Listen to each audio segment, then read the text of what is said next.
Welcome, Ukraine War Update today. The General Staff of Ukraine's Armed Forces said earlier on Sunday that its forces repelled an attack near Blahodan in the eastern part of the Donetsk region, while Russia's Wagner private military group said it took control of the village. A later military statement made no mention of Blahodan. Zelensky issued his latest appeal for increased weapons shipments days after Germany and the United States led a list of countries agreeing to supply modern tanks. Zelensky on Saturday said Ukraine needed the US-made ATACMS missile with a range of about 300 kilometers, which Washington has so far declined to supply. A presidential advisor said talks were underway on supplying long-range missiles, and a Ukrainian Air Force spokesman spoke of negotiations on providing aircraft. In his latest remarks, Zelensky Ukraine's command was committed to ensuring that our pressure is greater than the occupiers' capacity to attack, and that meant maintaining the defense support from our partners. The enemy takes no account of its personnel and despite the extent of the losses is maintaining the intensity of its attacks, he said. Confronting this requires extraordinary resilience and a full awareness by our soldiers that in defending Donetsk region they are defending all of Ukraine. Ukraine needs new weapons and faster deliveries to confront a very tough situation of constant attacks by Russian forces in the eastern Donetsk region, President Volodymyr Zelensky said on Sunday. The situation is very tough. Bakhmut, Volodar, and other sectors in Donetsk region there are constant Russian attacks. There are constant attempts to break through our defenses, Zelensky said in his nightly video address. Russia wants the war to drag on and exhaust our forces. So we have to make time our weapon.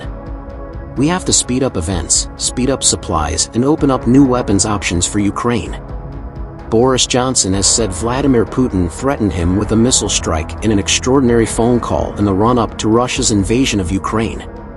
The then Prime Minister said Mr. Putin told him it would only take a minute.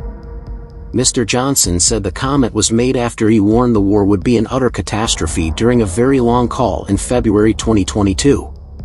Details of the exchange are revealed in a BBC documentary examining Mr. Putin's interactions with world leaders. Mr. Johnson warned Mr. Putin that invading Ukraine would lead to Western sanctions and more NATO troops on Russia's borders. He also tried to deter Russian military action by telling Mr. Putin that Ukraine would not join NATO for the foreseeable future.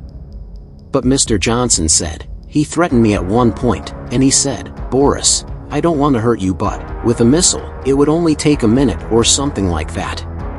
But I think from the very relaxed tone that he was taking, the sort of air of detachment that he seemed to have, he was just playing along with my attempts to get him to negotiate. President Putin had been very familiar during the most extraordinary call, Mr. Johnson said. From the 2014 seizure of Crimea to the invasion of Ukraine, this is the inside story of a decade of clashes as told by the Western leaders who traded blows with Putin's Russia. It is impossible to know if Mr. Putin's threat was genuine. However, given previous Russian attacks on the UK, most recently in Salisbury in 2018, any threat from the Russian leader, however lightly delivered, is probably one Mr. Johnson would have had no choice but to take seriously.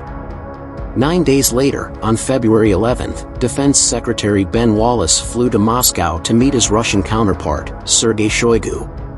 The BBC documentary Putin vs. the West reveals Mr. Wallace left with assurances that Russia would not invade Ukraine, but he said both sides knew it was a lie.